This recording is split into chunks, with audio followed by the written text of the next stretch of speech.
तेलंगाना के करीमनगर में पीएम मोदी ने आज वो दांव खेला जिसकी उम्मीद कांग्रेस ने सपने में भी नहीं की थी। पीएम मोदी ने पहली बार अडानी और अंबानी का जिक्र करते हुए राहुल गांधी पर सवाल उठाए। ये पहली बार था जब पीएम मोदी ने इन दो नामों का जिक्र किया। साफ है कि कांग्रेस को इसकी बिल्कुल उम्मीद नहीं थी और कांग्रेस चौंकाया हुआ है। कांग्रेस की तरफ से मोर्चा प्रियंका गांधी वाड्रा ने संभाला, लेकिन जिस तरह से पीएम मोदी ने राहुल गांधी पर निशाना साधा है, उससे साफ है कि लोकसभा चुनाव के आने वाले चरणों में सियासी पारा तो और भी चढ़ने वाला है। तेलंगाना के करीमनगर में पीएम मोदी ने राहुल गांधी की सियासी पिच पर मास्टर स्ट्रोक खेल दिया है। राहुल गांधी, जो अडानी और अंबानी के नाम पर अक्सर बीजेपी सरकार को घेरते रहते थे, आज पीएम मोदी के निशाने पर थे। करीमनगर में पहली बार अडानी अंबानी का जिक्र करते कहा कि कांग्रेस के शहजादे दिन रात एक ही माला जपते थे, लेकिन जब से चुनाव घोषित हुआ है, इन्होंने अडानी अंबानी का नाम लेना क्यों बंद कर दिया?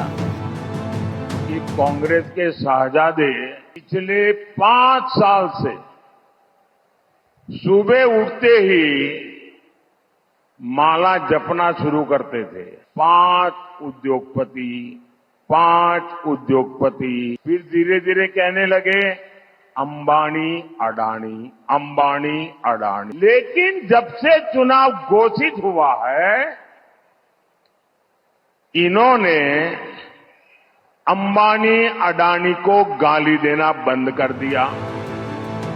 पीएम मोदी ने जिस अंदाज में राहुल गांधी पर निशाना साधा, उससे साफ है कि बीजेपी ने कांग्रेस को उसके ही दांव में फांसने की तैयारी शुरू कर दी है। पीएम मोदी के वार पर प्रियंका गांधी वाड्रा ने मोर्चा संभाला। प्रियंका गांधी वाड्रा ने कहा कि राहुल जी आए दिन अडानी अंबानी की बात करते हैं, उनकी सच्चाई जनता के सामने रखते हैं। बहुत सफाई दे रहे हैं प्रधानमंत्री, मैंने देखा पिछले 2-4 दिनों में बहुत सफाई दे रहे हैं, बहुत सफाई दे रहे हैं। और ये जो सबसे बड़े, तो खैर चलो मैं उस पर टिप्पणी नहीं करूंगी कि वो शहजादे कहते हैं मेरे भाई को, खुद तो शाहनशाह हैं, लेकिन वो छोड़िए। लेकिन बहुत सफाई दे रहे हैं। आपने सोचा है क्यों दे रहे हैं? देश की पूरी संपत्ति पकड़ा दी है इन खरबपतियों को। देश देख रहा है, देश समझ रहा है। चरण के मतदान से पहले पीएम मोदी ने जिस तरह कांग्रेस और राहुल गांधी को इस मुद्दे पर घेरा है, उससे साफ है कि पीएम मोदी बैक फुट पर नहीं बल्कि फ्रंट फुट पर खेलने के मूड में है। अब देखना यह है कि आने वाले समय में इस मुद्दे पर सियासी पारा और कितना चढ़ सकता है। Bureau report, Bharat express. और आज की चर्चा में माहिर गेस्ट शमूलियत करेंगे, उनसे आपको मुतारुफ करा दूं। हमारे साथ जुड़ेंगे सौरभ मालविया, राजनीतिक विश्लेषक, भरत सिंह, कांग्रेस प्रवक्ता, विजय शर्मा, प्रवक्ता बीजेपी, और अश्विनी राणा, पूर्व बैंकर। विजय शर्मा जी, मोदी जी की टाइमिंग अनोखी है बेशक, और इस काउंटर स्ट्राइक के लिए जगह भी उन्होंने सही चुनी, क्योंकि कांग्रेस की हुक्मरानी में तेलंगाना राज्य ने हाल ही में अदानी ग्रुप के साथ कई एमओयू साइन किए हैं, जिनकी कुल कीमत 12,500 करोड़ बताई जा रही है। कितना मुमकिन है कि नोटों की बोरियां कांग्रेस दफ्तरों तक पहुंच गई होंगी? देखिए, नमस्कार। मैं बताना चाहता हूं, ये पहला वाकया नहीं है। राजस्थान में अशोक गहलोत जी की सरकार थी, तब क्या हुआ था? तब भी अडानी जी ने काफी निवेश किया था। काफी कांग्रेस की स्टेट में सरकार है, ये तो लोगों की आंखों में धूल झोंकने का काम करते हैं, झूठ बोलते हैं, मक्कारी करते हैं, और फिर उसके बाद में आरोप लगा के भाग जाते हैं। सेबी ने जांच की, उसके बावजूद आपने देखा होगा, आपने अभी बताया कि वल्लभ जी ने बताया कि इंसिस्ट करते थे कि आप उनका नाम लीजिए। तो एक किस्म से इसको ब्लैकमेलिंग भी बोल सकते हैं कि आप बदनाम कीजिए, पैसा है। तो इसका तो आप जो हिसाब लगाना है लगा लीजिए। टोटल मिला के यही है कि कांग्रेस पार्टी जो है वो डूबता हुआ जहाज है, और वो बेबुनियाद बातें विदाउट सर पैर के, जिसका कोई प्रूफ ना हो, कोई किसी तरह का उनके पास कोई डॉक्यूमेंट्री एविडेंस ना हो, जिस मर्जी के खिलाफ बोल देते हैं। कोई भी संवैधानिक संस्था हो, देश का कोई भी औद्योगिक घराना हो, जिस मर्जी के खिलाफ उनको कोई मतलब नहीं, आरोप लगाओ और भाग जाओ, ये उनका काम। भरत सिंह जी, ये क्या हिपोक्रेसी है कि राहुल जी अंबानी अडानी पे बोले तो मुद्दा, मोदी जी बोले तो pointless full toss. Priyanka Vadra अपने भाई के डिफेंस में फुल टॉस हिपोक्रेसी जता रही हैं। याना जी, आज मोदी जी फ्रंट फुट पे भी नहीं खेल पा रहे हैं, ना बैक फुट पे खेल पा रहे हैं। वो बगल वाली पिच पे चले गए हैं। देखिए, आपको शायद मुझे लगता है कि अपडेट आप है कि नहीं है, 2024 में अभी जब तक चुनाव जब से चालू हुआ है, मुझे लगता है कि 103 बार अदानी का हमने जो है नाम लिया है, और वो भी मंच से लिया है, और 30 बार जो है अंबानी का नाम लिया है।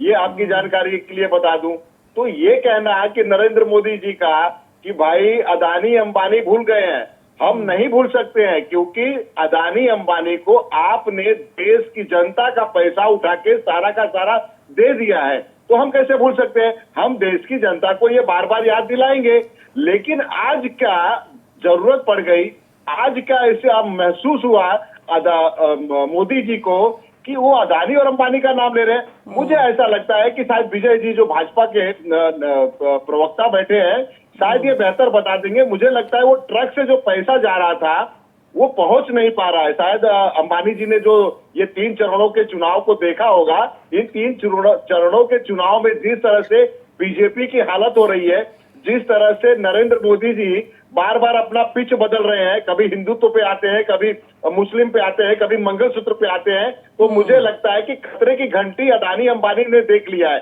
और इसी वजह से मना कर दिया होगा। बॉन्ड वाला पैसा अब सुप्रीम कोर्ट का हैंडल चल चुका है, वहां से जहां से पैसा आ रहा था गोल घुमा के, वो पैसा नहीं मिल पा रहा है, और यही वजह है कि अब वो जो है अपने चाहने वालों को भी घेरने लगे हैं। कटघरे में अभी कौन खड़ा है? देश का प्रधानमंत्री नरेंद्र मोदी, उसके बाद इनके मित्र जो बार बार पिछले 10 सालों से राहुल जी बार बार हर मंच से, चाहे सड़क से लेकर संसद तक, जिस विषय को रखते थे, और उसी वो वजह से शायद मुझे लगता है कि हमारे नेता का जो है संसद सदस्यता भी ले ली गई थी, सिर्फ अदानी के नाम की वजह से। अब जाके देश के प्रधानमंत्री के मुंह से अदानी और अंबानी आया है, देर आए मगर दुरुस्त आए। अब पता चलेगा देश की जनता को कि किसका पैसा कहाँ गया। सौरभ मालविया, किसका पैसा कहाँ गया कह रहे हैं ये। कांग्रेस तो खुशी मना रही है कि मोदी जी ने आखिर पर्दाफाश कर ही दिया कि अंबानी अडानी से यकीनन नोटों की बोरियां मिलती है।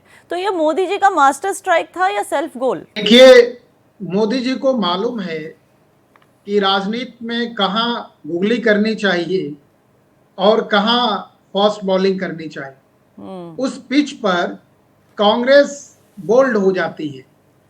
अभी भरत सिंह जी जो कह रहे हैं वो मुझे लगता है कि थोड़ा और सोचना चाहिए और पार्टी लाइन इनको समझना चाहिए।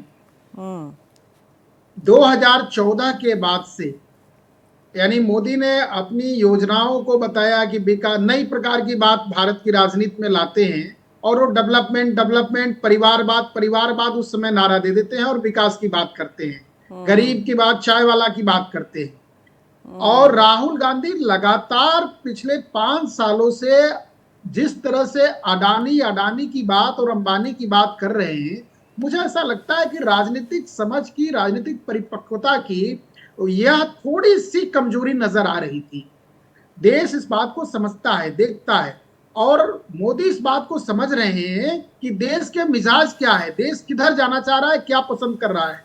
आज इस चुनाव के लिए जब पीक पर जैसे ही आता है 4th फेज का यह पीक पॉइंट, और यहां पर ऐसे मास्टर स्ट्रोक का प्रयोग कर रहे हैं जो कहीं सीन में नहीं था।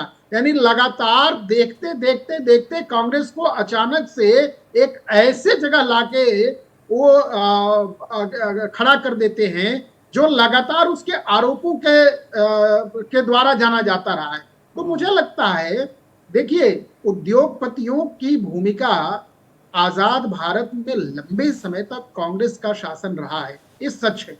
भारत की विकास के लिए, जैसे भारत जब आजाद हुआ तो भारत के पास क्या था? लड़खड़ाता हुआ भारत था। तो कौन संभालेगा? तो जिसकी सरकार हुई और उद्योगपति मिलकर भारत को खड़ा करेंगे, इस बात को नकारा नहीं जा सकता है। तो भारत को खड़ा करने में उद्योगपतियों की बड़ी भूमिका रही है, लेकिन उद्योगपति ही भारत को चलाएंगे, यह कल्चर कौन दिया? यह एक सवाल। दूसरी बात, जो सबसे बड़ी महत्वपूर्ण बात है कि मोदी जी क्या कह रहे हैं, जैसे भरत जी कह रहे थे, मोदी तो गुजरात के मुख्यमंत्री थे, आते समय उन्होंने वहां अपना पैसा देने का और अपनी जो उनके बैंक में उनकी सैलरी के रूप में बतौर विधायक और मुख्यमंत्री मिला था, वो भी वहां के उसके अपने स्टाफ वालों को देके आ गए। तो कई चीजें मोदी ने साबित किया है, इसलिए मोदी की इस बात को नकारा नहीं जा सकता। कि उद्योग के लिए नहीं और उद्योगपतियों के लिए नहीं, बार बार वो किसान और भारतीय लोगों की बात जो कर रहे हैं कि मेरा परिवार है, इन सारी चीजों पे, इसके लिए ठोस जवाब कांग्रेस के पास होना चाहिए, इसके लिए ठोस प्रहार कांग्रेस के पास होना चाहिए, इसके लिए ठोस रूप से कांग्रेस को जवाब देना चाहिए। मुझे लगता है इस समय है, यह वक्त है जब मोदी ने उल्टा प्रहार किया है, इस पर कांग्रेस को आके इस बात को रखना चाहिए कि हाँ, मैंने जो अभी लगातार आप पर आरोप लगा रहा था, लगातार आप पर कह रहा था कि देश को आपने गिरवी रख दिया, उद्योगपतियों को दे दिया, सारा धन दे दिया, आज उसी बात को भरत जी भी दोहरा रहे हैं। मुझे लगता है इतनी तार्किक बातें नहीं है, बल्कि कांग्रेस को अपनी लाइन की इस बात को जरूर रखना चाहिए। जी विजय शर्मा जी, मोदी जी ने काला धन लेने का इल्जाम लगाया और प्रियंका वाड्रा ने पलट के इल्जाम लगाया कि बीजेपी ने इन उद्योगपतियों का 16 लाख करोड़ से ज्यादा कर्ज माफ कर दिया है। अब बातें दोनों अभी तक साबित नहीं हुई, तो कितने वोट डैमेज की उम्मीद है दोनों पार्टीज के हवाले से? जी देखिए, प्रधानमंत्री मोदी जी ने हमारे देश के सामने एक बात बोली है कि आप मुझे बताइए कि आप 5 साल से अडानी अंबानी, अंबानी अडानी आप नाम लेते रहे और आप अपनी स्टेटों में उनको काम देते रहे, बदले में पैसे लेते रहे, तो इसके तो तथ्य सामने है, कौन नकार सकता है? आप मुझे बताइए, अगर इनके पास कोई किसी तरह का बीजेपी का या मोदी जी के खिलाफ कोई अडानी से, अंबानी से या किसी तीसरे उद्योगपति से किसी भी तरह का अवैध रूप से कोई लेन देन है, तो तथ्य सामने रखिए, कोर्ट में रखिए, पुलिस के पास जाइए। तो ये झूठी बात, मनगढ़ंत बातें, आपने देखा होगा राफेल के बारे में भी इन्होंने किस तरह का 2019 में नैरेटिव बनाने की कोशिश की थी। भरत सिंह जी रिस्पॉन्ड करना चाहते हैं। भरत सिंह जी, देखिए याना जी, ये कह रहे हैं कि कोर्ट में जाइए अगर कोई गलत चीज है, तो इससे बड़ा गलत चीज और क्या हो सकता है? ये सबूत है कि जो अभी सुप्रीम कोर्ट ने हंटर चलाया, 8,000 के ऊपर, जो 8,000 करोड़ के ऊपर आपको फंड मिला बॉन्ड के माध्यम से, वो तो सबसे बड़ा करप्शन है इस देश का, इस विश्व का, मुझे लगता है। तो आप ये कह रहे हैं कि सबूत दीजिए, इससे बड़ा सबूत तो नहीं हो सकता है। दूसरा, जो मैं राजनीतिक विश्लेषक बैठे हैं महोदय, उन्होंने कहा कि कोई ठोस सबूत नहीं है। मतलब 5 सालों में कितनी बार नाम लिया? 5 सालों का छोड़ दीजिए याना जी, मैं तो खुद चुनाव प्रचार में पूरे महाराष्ट्र में दौड़ रहा हूं और देख रहा हूं कि जहां जहां मीटिंग हो रही है, जहां जहां हमारी सभाएं हो रही है, उन सभाओं में अडानी अंबानी का हम तो नाम ले रहे हैं, लेकिन सवाल ये उठ रहा है कि आखिर ऐसा क्या हो गया? ऐसा क्या हुआ कि नरेंद्र मोदी जी का और अडानी अंबानी जी का ऐसा क्या हो गया विजय जी? क्या खटका है? क्या वो पैसा नहीं पहुंचा रहे हैं? क्या वो दोनों को ये पता चल गया याना जी कि सरकार जा रही है? मेरा माने, मेरा अगर जो कैलकुलेशन, अगर याना जी समझिए कि 150 पार नहीं कर रही है, 400 पार तो छोड़ चुकी है, 150 पार भाजपा नहीं पार हो रही है। तो चुप कराइए जी, आप बताइए जी, आप बताइए। देखिए, आप टीवी के ऊपर बैठ के झूठ फैल रहे हो, जो झूठ फैला रहे हो और फैक्चुअली गलत बातें कर रहे हो। टोटल 20,000 करोड़ के आसपास का चंदा इलेक्ट्रॉल बॉन्ड से आया, जो सारी पार्टियों के पास आया, जिसमें से 14,000 करोड़ इंडी गठबंधन और इनके सहयोगी पार्टियों ने लिया। 8,000 हमारे पास 6,000 करोड़ आया। एक मिनट, जरा बीच में ना टोका टाकी नहीं करते हैं, ये सभ्यता का तकाजा नहीं है। तो आप अपनी टर्न पे बात, ये बात तो सच है भरत सिंह जी। भरत सिंह जी, ये बात सच है जो इलेक्ट्रोल बॉन्ड्स का आपने जो पॉइंट उठाया है, ये बात तो सच है कि सभी पार्टियों ने उसका फायदा उठाया। तो सिर्फ बीजेपी पे क्यों? मैं और कुछ सामने रखना चाहता हूं। हमारी कांग्रेस पार्टी है, मैं बताता हूं आपको, आप मुझे बताइए मैं तो ये कहना चाहता हूँ, ऐसे देखा जाए तो भाजपा के जो साथी पार्टी है उनको मिलाएंगे तो आपको 15,000 करोड़ के ऊपर मिलेगा। सुन लीजिए, हमारी जो इंडी बोलिए विजय जी, बोलिए, बोलते रहिए जी। आप अपनी बात रखना, पहले मेरी बात सुन लीजिए। अब आप मुझे बताइए, 14,000 करोड़ मिलता है और किन पार्टियों को? 1,600 करोड़ किसको मिलता है? तृणमूल को, जिसकी एक स्टेट में सरकार है। 1,400 करोड़, 1,200 करोड़, 900 करोड़। और आप देखिए, आप आंकड़े लगाइए, हमारे 303 एमपी हैं, कितने स्टेटों में हमारी सरकार है, अनुपात में लगाइए आप। तो हमारे पास इनसे अनुपात में कम आया है चंदा। तो आप ये झूठ फैला रहे हो, झूठा नैरेटिव फैला रहे हो, आप किस तरह की झूठी बातें कर रहे हो आप। तो आप सच्चाई की बातें कीजिए, कोई तथ्य उसके आधार पर बात कीजिए। और दूसरे में इतने पैसों का करती क्या है इंडी गठबंधन जब सीटें कम है? और प्रो रेटा तो बेसिस पे पैसे तो ज्यादा, फिर इलेक्टोरल बॉन्ड्स का ज्यादा फायदा तो फिर इंडी गठबंधन को ही हुआ है। अरे नहीं यादा जी, मैं आपको देता हूँ ना, पूरा विस्तार से बता देता हूँ। 15,000 करोड़ के ऊपर जो है पूरा एनडीए को मिला है। अब जो इंडिया गठबंधन की आप बात करेंगे तो 1400 करोड़ जो है वो हमें मिला है। लेकिन सवाल ये उठता है ना कि हम तो तैयार है कि किसने किसने हमें पैसा दिया वो हम पूरी तरह से दिखाने के लिए तैयार है देश की जनता को। मगर क्या आप दिखाएंगे? क्या यही वजह है कि अदानी अंबानी से खर्च लग गया है? क्या देखिए, पूरा पैसा यूज जो करते हैं, पूरा इस्तेमाल जो पैसा हुआ है, ये कह रहे हैं कि क्या आप ट्रांसपेरेंसी दिखाएंगे कि किससे लिए हैं? ये ट्रांसपेरेंसी दिखाने के लिए तैयार हैं? दिखाने को तैयार है, हम दिखाने को तैयार है। क्या भाजपा नरेंद्र मोदी भी पूरे देश की जनता के सामने रखने को तैयार है? क्या बॉन्ड जारी करवाता है तो उसकी एंट्री होती है बैंक में, रिटर्न में दाखिल होता है, इनकम टैक्स के अंदर जाता है, बैंक के अंदर स्टेटमेंट होती है। तो आप कैसी बात करते तो हो? आप देश के सामने लाइए ना, धन आता था, देश के सामने लाइए। काला धन लेते थे, ब्लैकमेलिंग करके पैसे लेते थे, उसका हमने पर्दाफाश किया है जी। तो आप ऐसा मत कहिए। आज जो आप बहस कर रहे हो ये सिर्फ इसलिए इस कारण कर पा रहे हो क्योंकि हम एक ट्रांसपेरेंसी का काम करने का हमने काम किया, एक पॉलिसी लाए हैं हम। हाँ, पॉलिसी अपने आप में देखो परिपूर्ण कोई नहीं होती, सुधार की गुंजाइश होती है, सुधार की गुंजाइश कोई भी पॉलिसी उसमें होती है। लेकिन आप झूठी झूठी बातें कर रहे हो। टिप्पणी क्यों की? आप ये तो बताने को तैयार नहीं थी, एसबीआई बताने को तैयार नहीं थी, उठाते हो, बैंक बताने को तैयार नहीं थी। आप मुझे बताइए अंबानी से आपने कितने पैसे लिए? उसके बाद जो है बैंक बताने को तैयार हुई। आपने इसका दबाव था। आप दोनों मेहरबानी करके एक एक करके बात कीजिए वरना बातें क्लियर नहीं होंगी, क्योंकि इस मुद्दे को लेकर बहुत कंफ्यूजन है, खास करके इलेक्टोरल बॉन्ड्स को लेकर। जी, एक एक करके बताइए 30 सेकंड में। जी, फिर मैं सौरभ जी के पास जाऊंगी। जी हाँ, मैं ये कह रहा हूँ कि अगर सुप्रीम कोर्ट का हंटर नहीं चलता, क्या एसबीआई बताती? क्या आखिर उसके ऊपर दबाव किसका था? कैसे वो 4 दिन में ही सारा डेटा बता दी? 3 महीने का वो समय क्यों ले रही थी? चुप क्यों थी विजय जी? आखिरी 30 सेकंड।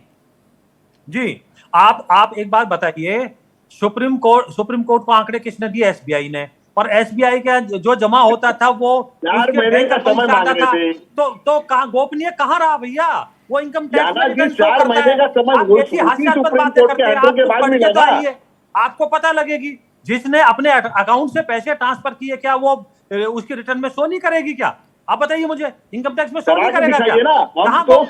चलिए, ट्रांसपेरेंसी को लेकर इस केस में ट्रांसपेरेंसी को लेकर आगे तो बढ़ रहे हैं, मामला चल रहा है। लेकिन सौरभ जी, अगर अंबानी अडानी, हम अपने मूल टॉपिक पर वापस आ जाते हैं, अगर अंबानी अडानी दोनों पार्टीज को डोनेशंस दे रहे हैं और दोनों से फेवर्स ले रहे हैं तो नुकसान तो देश का दुगना हो जाता है ना। देश की इकोनॉमी पे, शेयर मार्केट पे किस तरह का नुकसान होता है और कैसे रोक सकते हैं इस संभावना को कि राजनीतिक दल अपने फायदे के खातिर उद्योगपतियों पे मेहरबान हो? बिल्कुल सही प्रश्न है आपका और बहुत वाजिब बात है, बिल्कुल सच है। देखिए क्या है कि चुनाव में, चाहे वो 98 का चुनाव हो, 2004 का इलेक्शन हो, 2009 का हो, 2014 का हो, 19 का हो और हम 24 में हैं।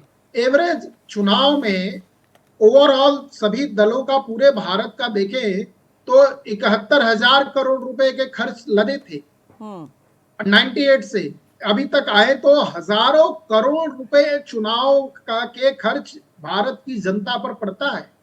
अब इतने बड़े अमाउंट का खर्च होना, हजारों करोड़ रुपए खर्च होना, ये तो लीगल है।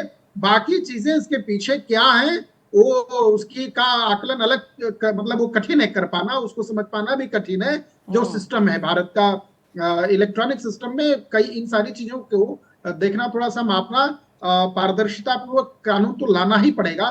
बहरहाल बहुत अभी स्थितियां ठीक हो रही हैं। लेकिन आपका सवाल बहुत ही अच्छा है। उद्योगपतियों की भूमिका के कारण सरकार दबाव में आती है। इसी भारत सरकार में, इसी देश में उद्योगपतियों की भूमिका बजट के पहले रही है। उस पर तमाम लेख लिखे गए हैं। तमाम नीतियों को बदलाव के लिए उद्योगपतियों की भूमिका हो जाती थी। मुझे लगता है, बिल्कुल आपने सही कहा है कि ये पारदर्शिता बहुत आवश्यक है। अब इस पारदर्शिता पर सुप्रीम कोर्ट की भी नजर है, आम जन की भी नजर है, और इस बार चुनावी फंड जिस तरह से खुलासा होता जा रहा है, इसमें कोई भी दल पाक साफ नहीं है। सबके अपने एजेंडे हैं, सबके अपने उद्योग घराने हैं और सबके अपने धन संग्रह के बड़े बड़े पूंजीपतियों के, धन्ना सेठों के संबंध हैं। मुझे ऐसा लगता है कि ये सारे पैसे, ये सारे चीजें कि कहां से आई हैं, तो जनता की आई हैं। तो जनता के पैसे जनता के बीच में ही होना चाहिए, बिल्कुल बात सही है, लेकिन इसका नियम क्या है और कानून क्या है, होना कैसे चाहिए, अभी मुझे इस बारे में तो आने वाले समय में सरकार ठोस कदम लेके आए तो एक विल पावर वाली सरकार चाहिए, एक ऐसी ईमानदार सरकार चाहिए जो जनता के धन को और पारदर्शिता को बनाए रखे।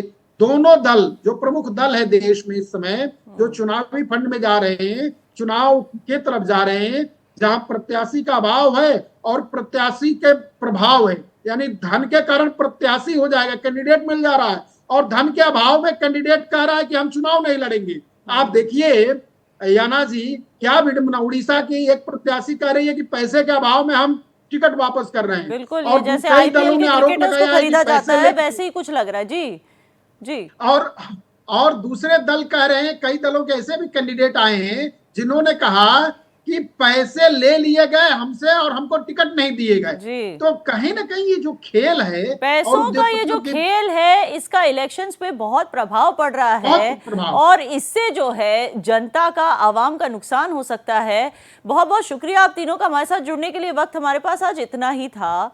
मोदी जी के इस फुल टॉस के बाद तेलंगाना की आवाम आखिर क्या सोचती होगी? अडानी से एमओयू साइन करके राहुल गांधी ने हमें रोजगारी देने की मुहिम चलाई, या फिर अंबानी अडानी से काला धन लेकर हमारा मुंसिफ ही हमारा कातिल बन गया? अब देखना यह है कि आने वाले दिनों में इस पर सियासत किस करवट बैठती है। मगर सियासी फायदे के लिए उद्योगपतियों पे मेहरबान होके आम लोगों पे आर्थिक तनाव बनाना, ऐसा नहीं चलेगा।